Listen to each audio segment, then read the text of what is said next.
Chapter 1. Darkness Beneath Hyrule.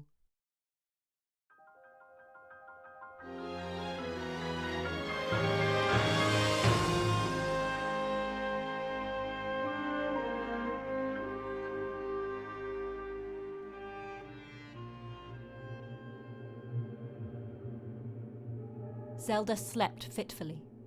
Nightmares were nothing new for her, but her dreams as of late had a certain ethereal quality to them. They were full of dark, amorphous shapes, beings of light and power, and the sound of rushing wind. Over everything was an ominous pall, feelings of dread and hopelessness, fear. Such dreams were exceedingly rare in her life. In fact, there was truly only one period of her life that she could recall ever having such foreboding visions in her sleep. And that knowledge terrified her far more than the dreams themselves. Zelda! She had been younger and far more naive when she'd had dreams like this in the past. She could remember walking alone in her room in Hyrule Castle, confused and scared, but quick to dismiss the dreams as products of stress. She hadn't wanted to ponder their meaning then, concerned as she was about the coming calamity. Zell! A century had passed since then. Though in body she was still young, barely into her 20s, her mind was far older.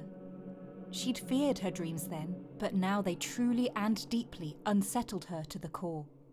Thankfully, that wasn't the only change in her life in the last century, however. After all, she no longer had to bear these nightmares alone. Zelda, wake up!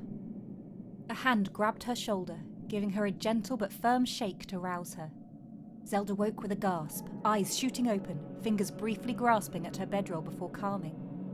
Her eyes found Link's blue eyes directly over hers, faintly illuminated by the soft blue light of luminous stone. Link, I'm okay. Zelda reached up to place a hand on her husband's, which remained on her shoulder. Thank you for waking me. Somewhat reluctantly, Link withdrew his hand, sitting back on his heels. He frowned at her as she sat up, reaching up to run her hand through her jaw-length blonde hair. Her brow was wet with sweat, and the loose tunic she wore to bed stuck uncomfortably to her back. She had been sleeping on hard stone, her bedroll providing little cushion. The area around them was almost completely dark, save for the soft glow of the veins of luminous stones and the pale horns of their pack animal. She could faintly see the lights reflected off the thin stream of water they'd camped near, which had been a welcome sight considering how deep underground they were.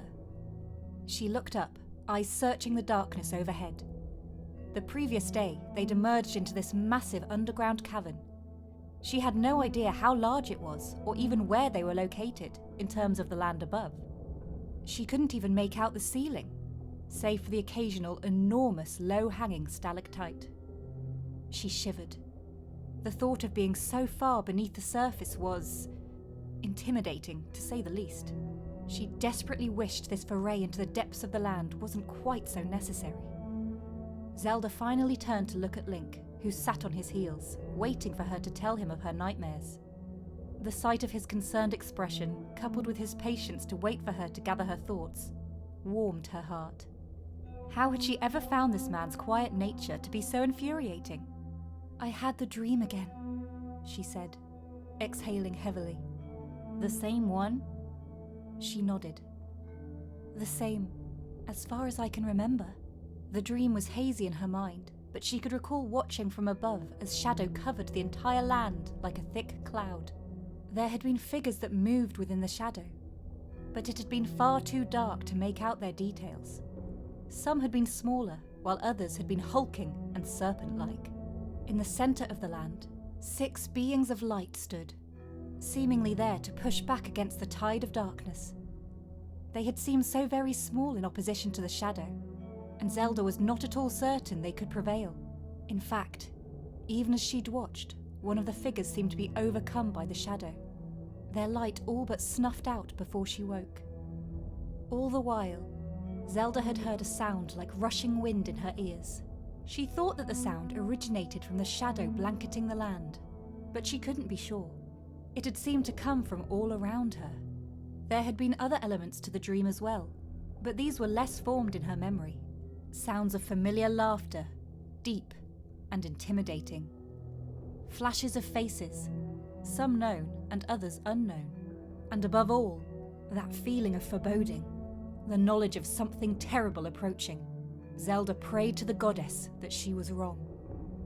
Link was silent for several seconds, and Zelda did not doubt that he was thinking the same thing that she was.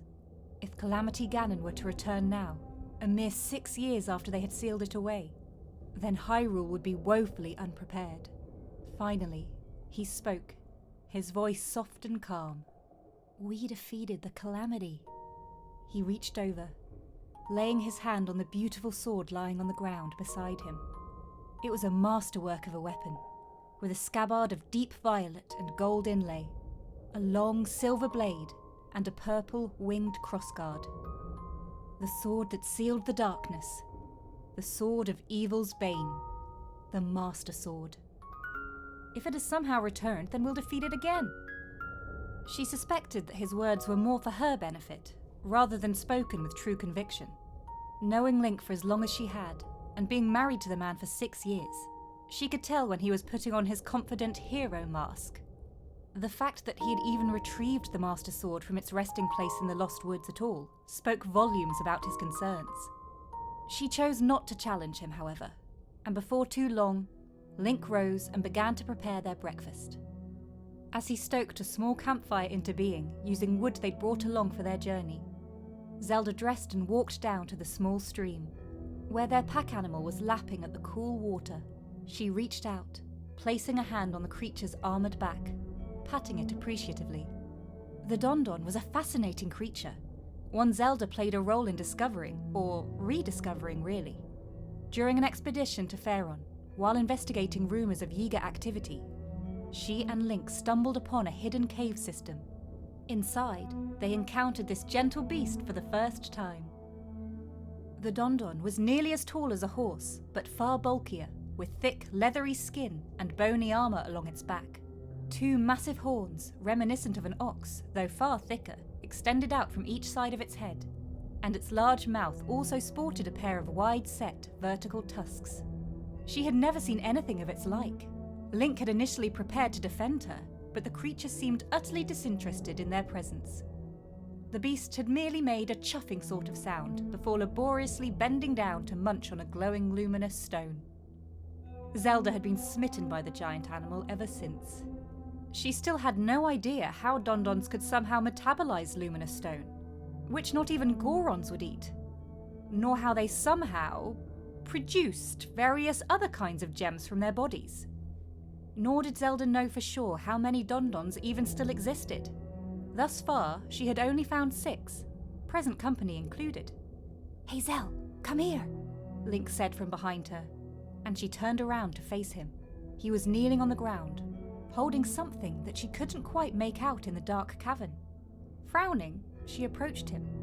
"What is it?" Link didn't answer her verbally, but instead stood and held out what appeared to be a small, wedge-shaped rock to her. She took it from him and knelt by the small fire to look at it in the light. At first, she thought it was just a piece of broken stone. One side of it was rough and jagged, while the other side was relatively flat, though pockmarked with age. She was about to ask Link what he found so interesting about it, when the realization snapped into place. "Where did you find this? Could we have brought it with us from the surface somehow?" Link pointed at a spot nearby. "I just found it lying over there. Kicked it, actually. It's not a rock, is it?" Zelda shook her head, looking back down at the small jagged stone, or as she suspected, the broken piece of a brick. The flat side was a little too evenly smooth. It had clearly been cut, much like the massive stones that made up so much of Hyrule's pre-Calamity buildings, except that this brick appeared to be hundreds, if not 1,000 feet beneath the surface, separated by miles of natural caves and caverns. Their journey had begun in the bowels of the destroyed Hyrule Castle, in the secret, forbidden tunnels that even Hyrule's royal family barely knew existed. The only reason she knew about them at all was because she'd come across a mention of them as a teenager while devouring history books in the castle library. Those passages, which were referenced in the book with cryptic, almost mythical warnings, had extended below the castle, beneath even the deepest dungeon.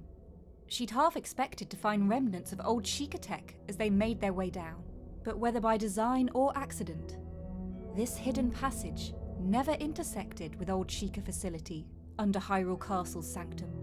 However, the man-made passages had abruptly ended after leading under the castle's foundations, giving way to the natural stone cave system that she and Link had followed ever since.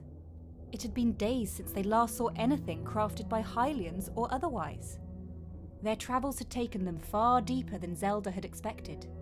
Deep enough that if they didn't find something soon, they would need to turn back up to the surface or risk running out of provisions. So how, in Hylia's name, was there a brick here? "And you're sure that we didn't bring it with us?" Zelda asked, continuing to look over the stone. Link knelt beside her. "You and I both went through our packs before we left. And I can't see how it would have ended up over here when our packs are over there." He nodded in the direction of their bedrolls. "And it doesn't look like the building materials primarily used in Hateno village," Zelda mused, feeling a spark of curiosity and excitement at the discovery. She stood quickly, nearly knocking Link over in the process, and walked purposefully over to their packs, retrieving an unlit torch. She lit it in the fire and looked expectantly at Link.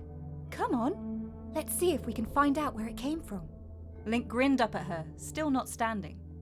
"Maybe we could eat some breakfast first?" "Oh!"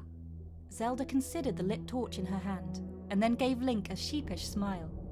"Very well, after breakfast." She went to dip the burning end of the torch in the stream. Zelda stared at the bridge in awe, hand to her mouth as she took in the ancient structure that, by all accounts, should not have existed, illuminated by massive outcrops of luminous stone on the cavern walls around it. The arched bridge spanned a large chasm, at the bottom of which was a large underground lake that Zelda suspected led to the very stream they camped by the previous night. The lake was fed by a waterfall somewhere in the distance, consumed by darkness, save for its roar. The bridge, made with hewn stone blocks and held aloft by 6 large pillars, was topped by an iron railing on either side, though sections of it appeared to have rusted away with age. In fact, the entire bridge appeared ancient. Moss grew up its support pillars, and she could see places where chunks of stone had fallen away, not only in the supports, but in the arch of the bridge itself. However, despite the age and deterioration, it still stood and appeared stable. "Oh, Hylia," she whispered, eyes travelling over the dimly lit structure. Link stepped up beside her, holding the Dondon's reins, looking at the bridge with equal awe and confusion. How? Who made this? Zelda shook her head silently. She had no idea. Their search for the source of the brick had led them deeper into the cavern, eventually leading them down a side passage that looped around and up a long incline that emerged into the cavern containing the bridge. There was a stone outcropping that jutted out from the wall, which formed a path all the way up to the bridge. Zelda stepped closer to the edge of the outcrop, eyeing the steep drop-off to the black waters below. "Careful," Link intoned, and Zelda complied, feeling her stomach leap at the sight of the drop. She was not nearly as accustomed to or comfortable with heights as Link. She would never, in all her life, understand that man's enjoyment of rock climbing. "Come on." Zelda continued to walk up the incline towards the mouth of the bridge. As she approached, she became increasingly convinced that the bridge was not made by Hylian hands. It also clearly wasn't of Goron or Zora origin, nor Sheikah, yet it did bear a certain familiarity that she struggled to place. She couldn't quite make out the reliefs on its surface from this distance, as dim as the light was.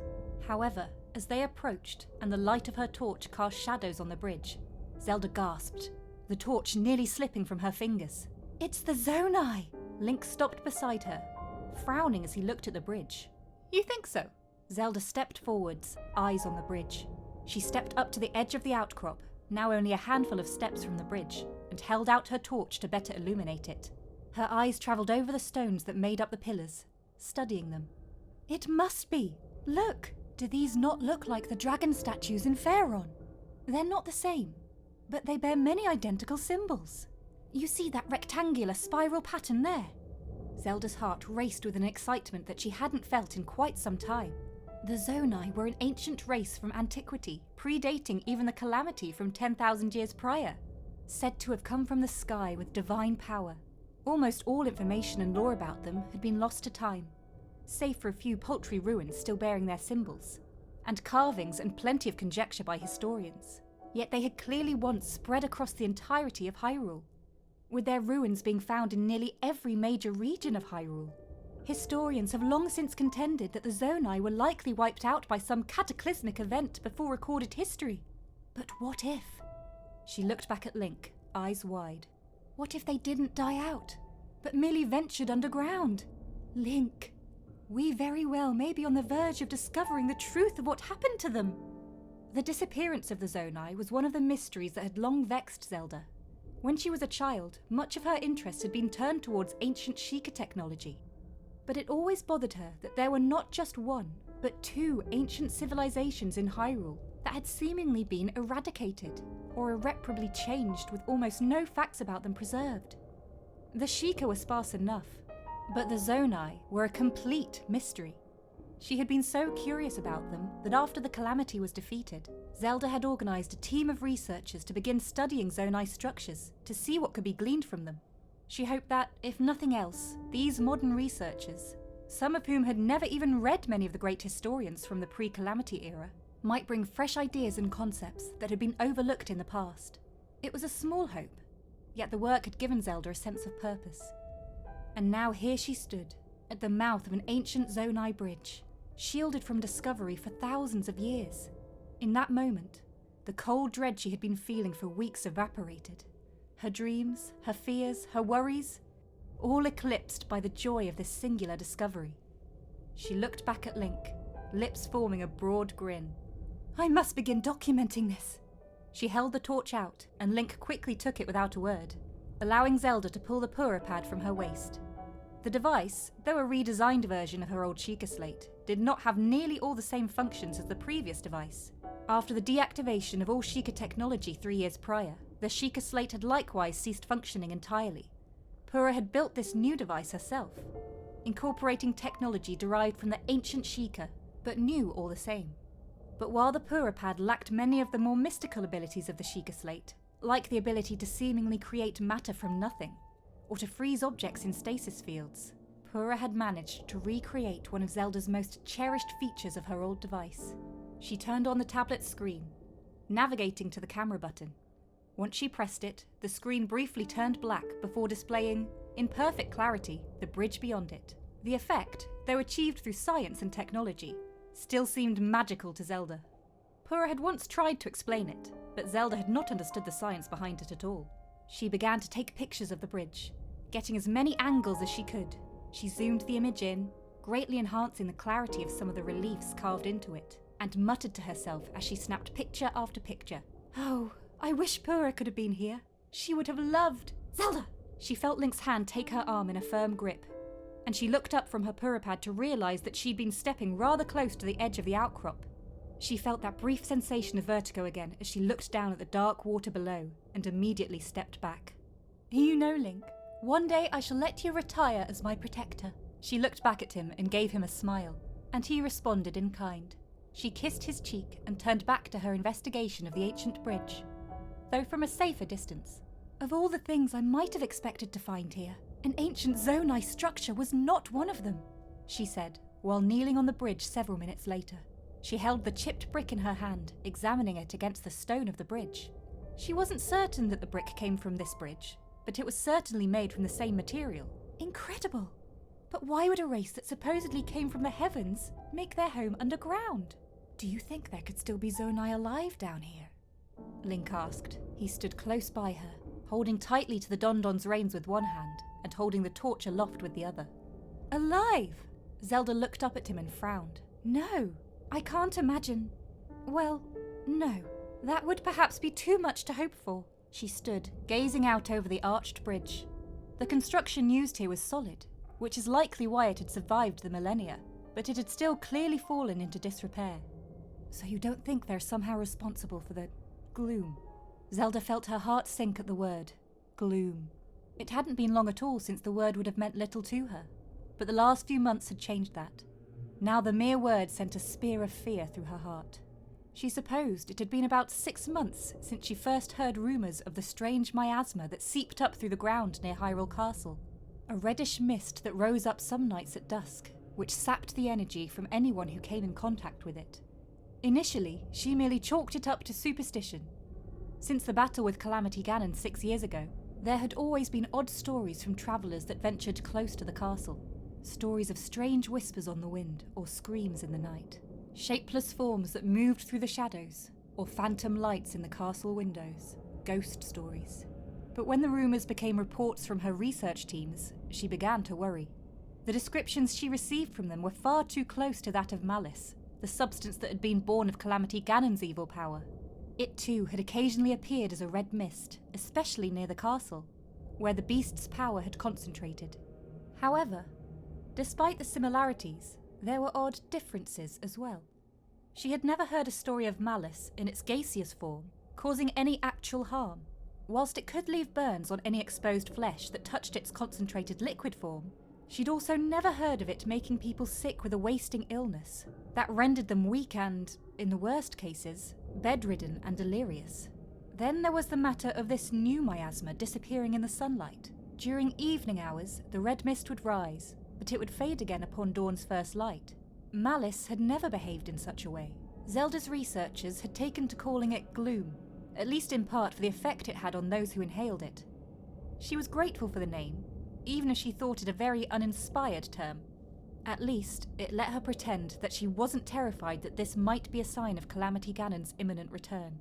The question remained, however, what was Gloom? And why did it appear near the castle? Why did it make people ill? Why was it similar to malice in some ways, and different in others? And, perhaps most worryingly, why were Link and Zelda seemingly immune to its effects? She and Link, when he held the Master Sword, had been resistant to malice as well. However, that immunity had meant that she and Link had been the only ones who could embark on this expedition.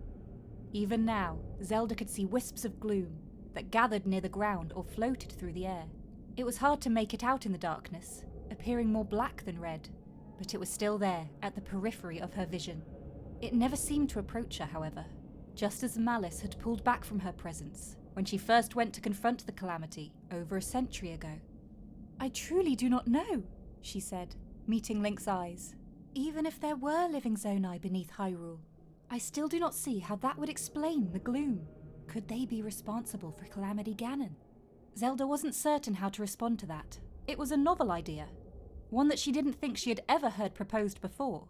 Of course, before this moment, there had never been any suggestion of a link between the ancient scourge of Hyrule and the forgotten Zonai people. "I think it best we avoid jumping to any conclusions," she said, after a moment's consideration.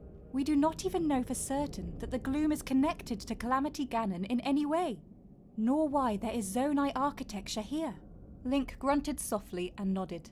His expression had grown serious, and she could see in his posture and set of his jaw her own worries reflected.